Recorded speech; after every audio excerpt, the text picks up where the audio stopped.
Usa sa prioridad sa General Santos City Council karong tuiga ang mapasar ang amendments o kabag-uhan sa Local Revenue Code nga gikaingong outdated na o wala na nahaom sa kasamtangang panahon. Yes, actually, I think the business sector will understand nga kinahanglan na gyud no maamenda ang atong Local Revenue Code. I think they will not go against it. Pabor usab sa lakang sa lokal nga panggamhanan ang negosyante o karon presidente sa General Santos City Chamber of Commerce nga si Miguel Rene Dominguez. Para ngayon nagpapatakbo tayo ng ulit negosyo. Yes. Kung meron kang sari-sari store na hindi mo pa napalitan yung sticker ng mga bilihin na 20 years ago. Ang Coke noon siguro ang 12 ounce na Coke baka 5 pesos pa noon.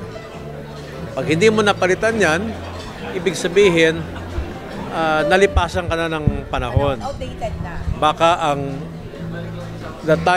ang gastos ng gobyerno sa minimum wage, baka 1,000 pesos a day. Ngayon, 8,000 na.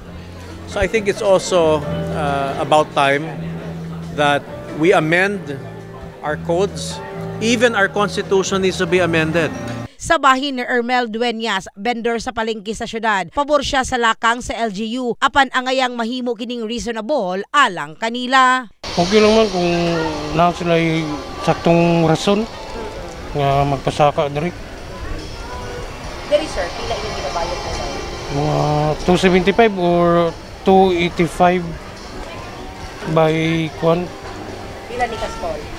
Bali apat ni siya diri. Una nang giangkon ni Attorney Franklin Gacal Jr., ang City Administrator sa LGU Gensan, nga kinahanglan ng amyendahan ang 1996 Local Revenue Code aron matubag ang mga panginahanglan sa syudad. Kung maamyendahan kini, musaka ang kantidad sa rental sa stall sa public market, bayad sa mga funeral homes, garbage collection, paglukat og business permit og uban pa. In the heart of changing lives. Kini sa Brigada Richard Gubalani sa Brigada News Gensan. Brigada News!